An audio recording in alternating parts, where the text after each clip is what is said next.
जीवित हूं ये सब देखने के लिए।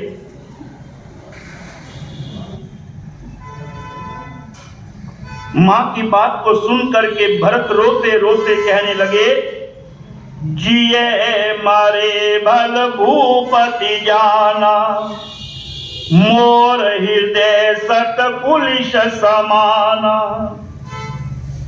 मां,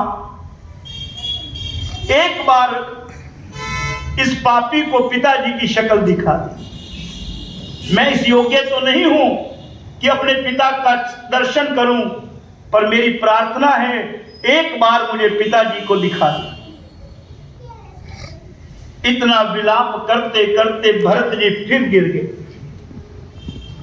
एक तरफ से मां कौशल्या ने, एक तरफ से मां सुमित्रा ने भरत जी को संभाला और किसी ना किसी तरह उस जगह पर लाए जहां पर महाराज दशरथ जी का पार्थिव शरीर नाव के अंदर पड़ा हुआ। नाव में तेल भरा हुआ है, और ये कथा आप सब सुन चुके हो। जिस नाव के अंदर महाराज दशरथ जी का शरीर पड़ा था, और जैसे ही भरत जी ने नाव में तेल में डूबे हुए अपने पिता के पार्थिव शरीर को देखा तो एकदम बिलख करके ऐसे गिर गए जैसे किसी को जल में से मछली बाहर निकाल दो ना, तो जैसे मछली तड़प रही है ऐसे भरत जी तड़प रहे।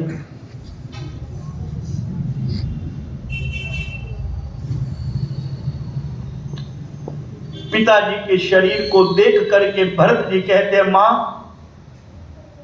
मैं भी मरना चाहता हूं। कौन ऐसी मां होगी जो अपने पुत्र के मुंह से ये शब्द सुनेगी। जब भरत ने कहा ना कि मां मैं भी जीवित नहीं रहना चाहता, मुझे भी मरने की आज्ञा दे दे, भरत की बात को सुनकर के मां कौशल्या कहती है, बेटा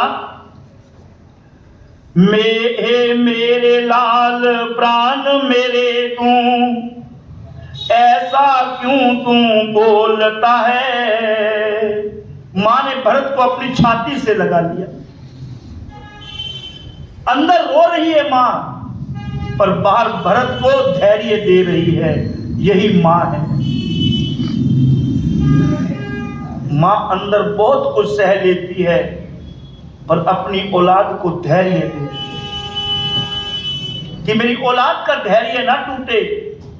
ये मां है। मां ने भरत को अपने हृदय से लगा लिया और हृदय से लगा करके कहने लगी, बेटा हे मेरे लाल प्राण मेरे तू, ऐसा क्यों तू बोलता है। हम दुखियों का जीवन अब तेरे ऊपर निर्भर करता है।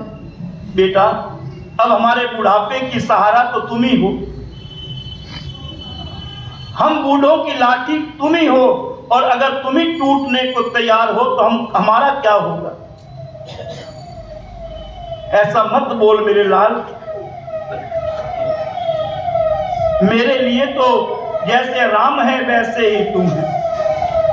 यहां मां कौशल्या ने अपना भाव प्रकट किया। कैसा, आसरा राम तन का है तो, मेरा अगर आसरा राम है ना, इस शरीर का अगर आसरा राम है, आसरा राम तन का है तो जीवन का भरत सहारा है। शरीर को सहारा भी तो चाहिए ना। अगर तन मेरा राम है तो इस तन को संभालने वाला तो मेरा भरत है।